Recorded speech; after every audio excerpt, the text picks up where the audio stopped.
Una religión de salvación es una religión o creencia fundamentada en el marco espiritual, cosmológico y sobrenatural de una situación de riesgo absoluto, de peligro absoluto espiritual, generalmente eterno.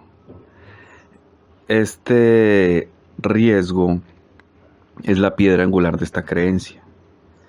Es decir, una religión de salvación es una religión que se fundamenta en el riesgo de una condenación espiritual absoluta. La principal característica de la religión de salvación es que todo el marco de fundamento de su acción, es decir, de su razón de ser, de por qué es tomada en cuenta, es 100% sobrenatural. Es decir, no tiene que ver con el mundo terrenal, con la vida real, con la vida cotidiana, podríamos decir. El 100% de su marco de acción es espiritual sobrenatural. Cuando digo que la religión de salvación no tiene que ver con la vida mundana, la vida terrestre normal, me estoy refiriendo específicamente a su cosmología, a su funcionamiento cosmológico espiritual. Obviamente sí tiene que ver en lo mundano, en lo terrenal, en el sentido en que las personas tienen que practicar esta religión en su vida cotidiana normal. Pero el origen y el objetivo final de su práctica está totalmente fuera de esta vida, de esta tierra. Todo tiene que ver siempre con el más allá. En resumen, la religión de salvación es la que se fundamenta en el concepto de condenación. Esa es la base y el eje central de la religión de salvación, la condenación espiritual eterna, lo cual implica el concepto de alma, alma inmortal. Esto hace que básicamente la religión de salvación se configure dentro de un sistema de premio-castigo, dentro del cual en su práctica, si se sigue correctamente esta doctrina, el premio será una gratificación eterna en el más allá, y por el contrario, si no se siguen correctamente los fundamentos de esta doctrina, la consecuencia será un castigo eterno en el más allá. El budismo no es una religión de salvación. Entonces la pregunta sería, si el budismo también tiene creencias supranaturales, también cree en otros mundos, en otros estados espirituales, ¿por qué el budismo no es una religión de salvación? La respuesta es porque, a diferencia de estas religiones, el fundamento del budismo no está en una creencia, sino en una práctica. Recordemos que el budismo en esencia no es una creencia, es una práctica sagrada. Tanto es así que hay personas que deciden tomar el budismo netamente como una práctica, sin tomar en cuenta ningún factor de creencia cosmológica, y se enmarca dentro de la comunidad budista. Ellos son budistas, aun cuando no crean en ninguna cuestión sobrenatural como el samsara y todas las demás creencias que crecen dentro de los países budistas, dentro de sus respectivas culturas y creencias prebudistas también.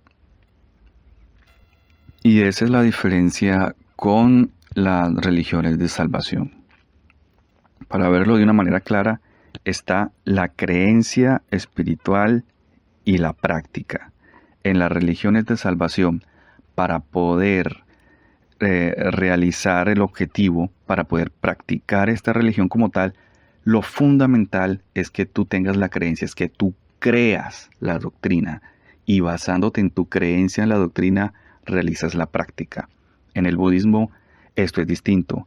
El budismo es una práctica sagrada, una práctica espiritual, y fundamentándote en esta práctica que se lleva a cabo de forma real aquí en este mundo ahora mismo, es que tú configuras la creencia que puede ser añadida a tu práctica espiritual.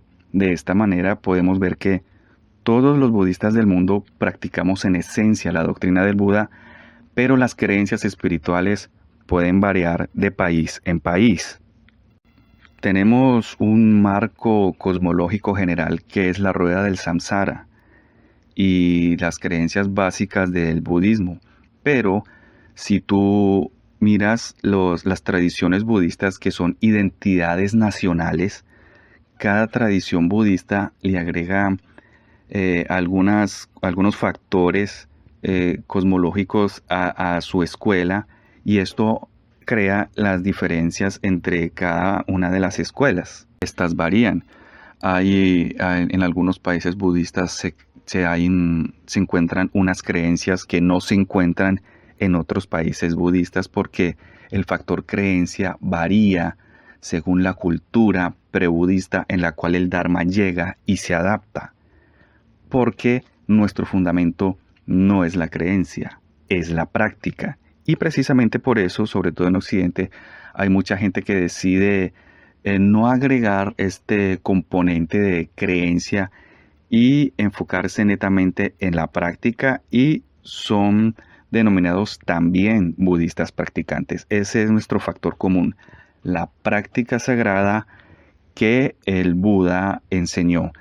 De ahí en adelante, la creencia puede variar un poco de acuerdo a la tradición que escojamos, y además de eso, también puede variar según nuestra experiencia o nuestra subjetividad y nuestro punto de vista personal. Por ejemplo, el renacimiento es una creencia muy popular en el mundo budista, y sin embargo, no todos los budistas creen en el renacimiento.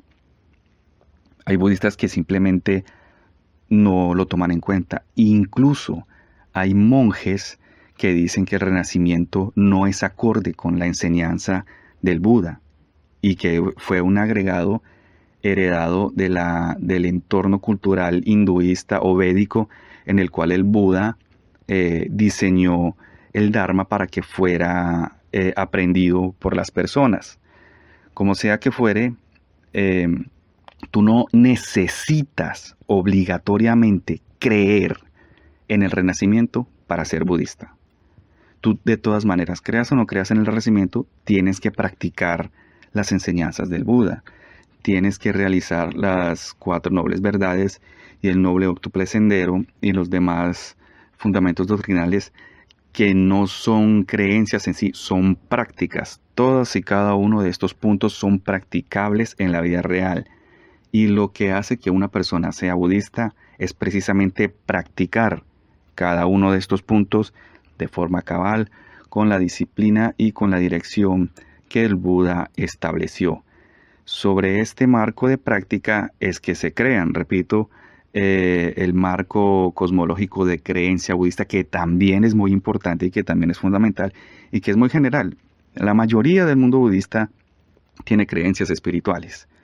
Más del 99% de budistas creemos en la rueda del samsara, en los distintos mundos y en el renacimiento. Pero nuestro fundamento no es esta creencia, nuestro fundamento es la práctica. Y es por eso que una religión de salvación no cabe para una persona que ya es budista. Para una persona de Oriente o para un budista promedio de crianza budista, la religión de salvación es un concepto muy raro. La religión de salvación funciona principalmente porque el momento en el que se adoctrina a la gente es en el momento de la infancia, cuando el cerebro apenas está creciendo y no hay conceptos formados, sino que apenas se están formando. En ese contexto de desarrollo cerebral, donde no hay cuestionamiento, pues la religión de salvación se absorbe de manera natural y tiene sentido con todo el entorno social. No se le ve ninguna contradicción, porque el Estado está en un estado simplemente de desarrollo y de absorción de conocimiento. No está, la asimilación se hace después, pero la asimilación posterior se hace en unos fundamentos que ya se establecieron de una forma temprana en la que no había ningún cuestionamiento. Ahora, para un budista, esto es algo complicado, porque técnicamente lo que la persona de la religión de salvación está haciendo es que llega y te dice, eh, amigo, estás en problemas, estás frito, estás condenado, tu estado espiritual está mal, estás enfermo, por decirlo de alguna manera, estás en peligro de muerte porque vienes con una enfermedad que no sabías que tenías. Afortunadamente, yo estoy aquí para informarte de tu enfermedad, informarte de tu condenación. Pero no tienes que preocuparte porque, adivina qué, yo también te traigo la cura, te traigo el remedio para eso. Así que nada de nervios, no te pongas pálido, aquí está la solución. Y para una persona de Oriente, cuando le presentas este marco religioso, se queda así como que, ok, bien. Bueno, ¿cómo sé yo si esto es cierto? Es decir, ¿cómo hago yo para saber que esto es verdad? Y la persona, después de mostrarte toda su cosmología, de mostrarte todo su fundamento doctrinal, que es obviamente netamente espiritual, porque la práctica de ellos deriva de su creencia. Entonces tú insistes y les preguntas, ajá, pero ¿cómo sabemos que esto es realidad? Entonces te dicen, no, es que es por fe, porque es revelación. Esta es una religión revelada, que es un tema que vamos a ver después. Las religiones reveladas y las que no son reveladas. Entonces te dice, bueno, es que esta es una religión revelada. Y que es por fe. Y entonces uno se pregunta, pero ¿y si es por fe, cómo sabes que es verdad? Porque un fundamento de la fe es precisamente no saber. Porque si sabes, ya no necesitas fe, ya lo sabes. Y entonces se explica que precisamente el fundamento, estamos hablando obviamente de cristianismo, el fundamento de esta religión es precisamente tener fe por no saber. Ese es el mérito, ese es como decir, esa es la gracia del asunto. Porque si tú sabes, no necesitas fe y entonces no te cuesta nada.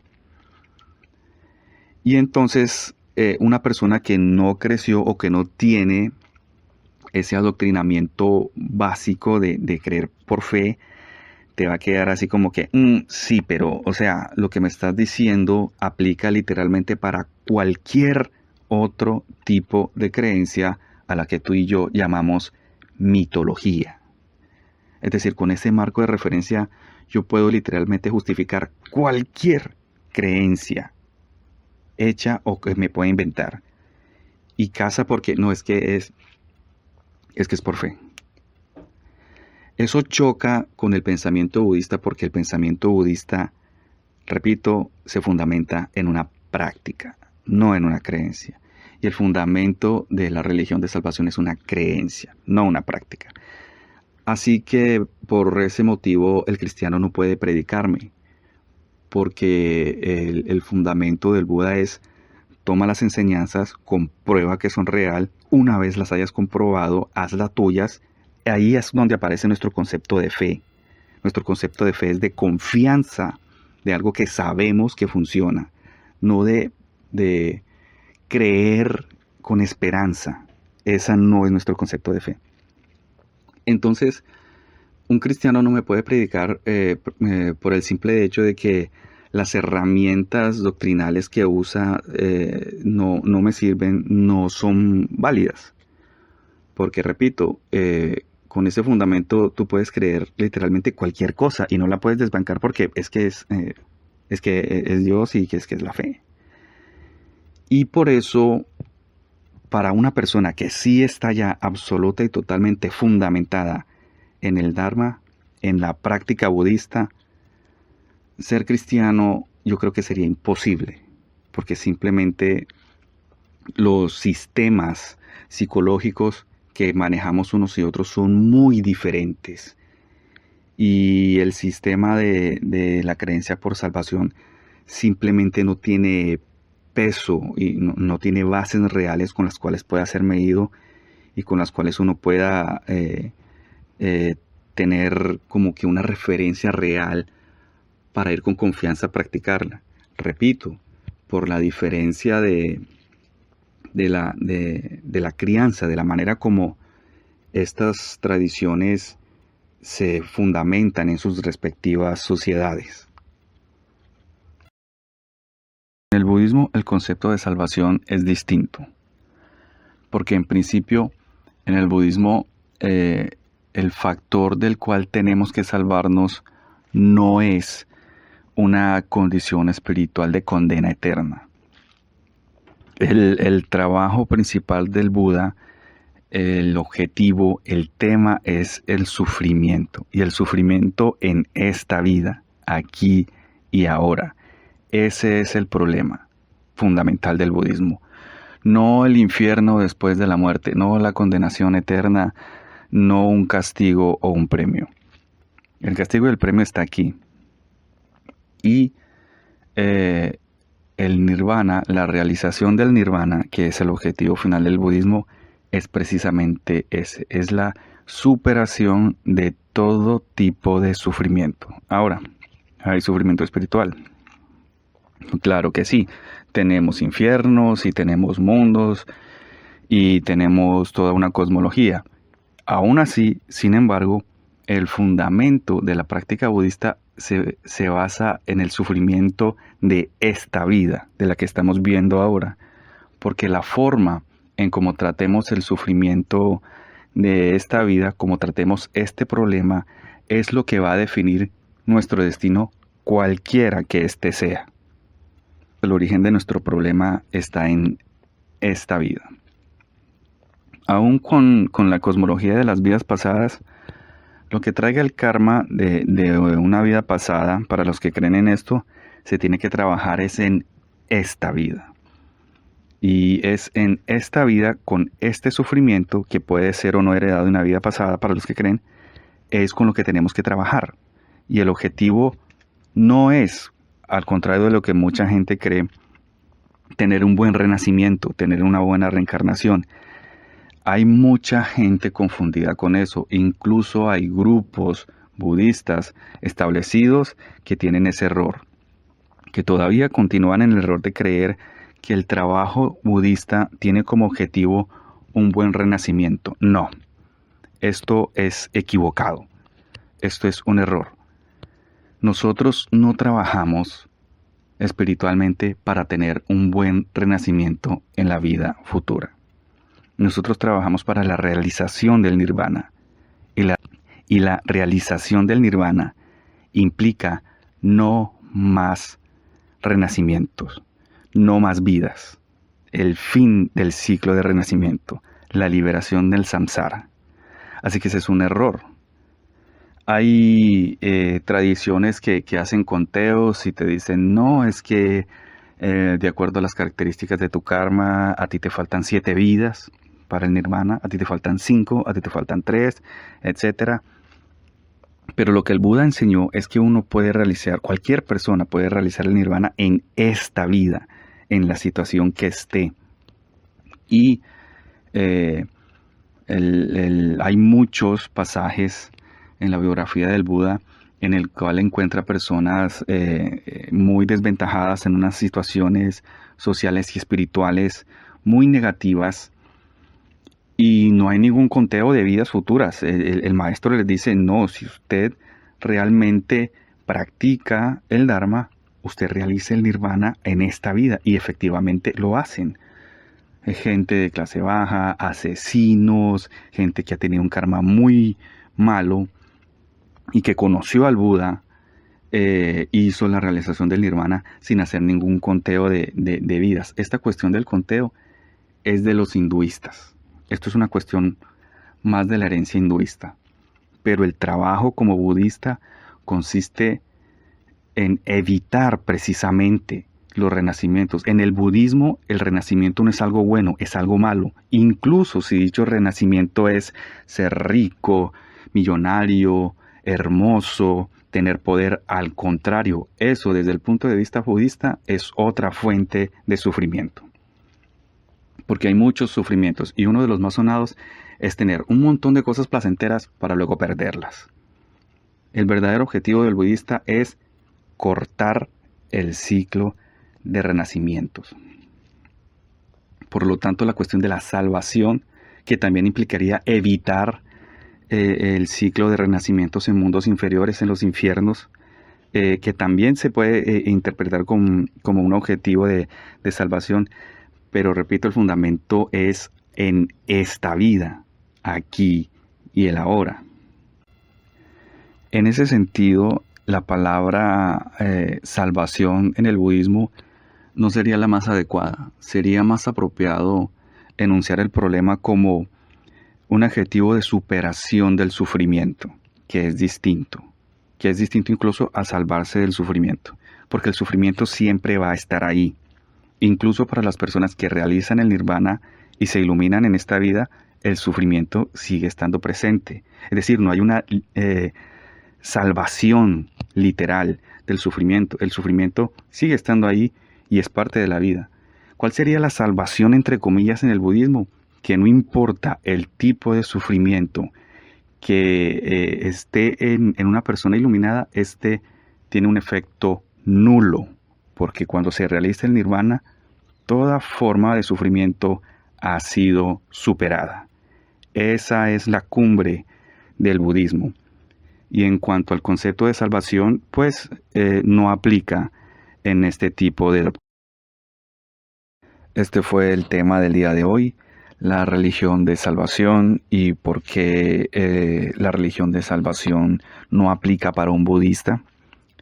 Posteriormente estaremos hablando de la religión revelada, que tampoco aplica para el budismo, y es otra razón por la cual el cristiano no puede evangelizarme. Muchas gracias por escuchar, nos vemos en el siguiente video. Ya saben, si tienen preguntas o comentarios, ahí está el correo, o también la caja de comentarios que se los estaré leyendo, y nos vemos en el siguiente video. ¡Feliz día!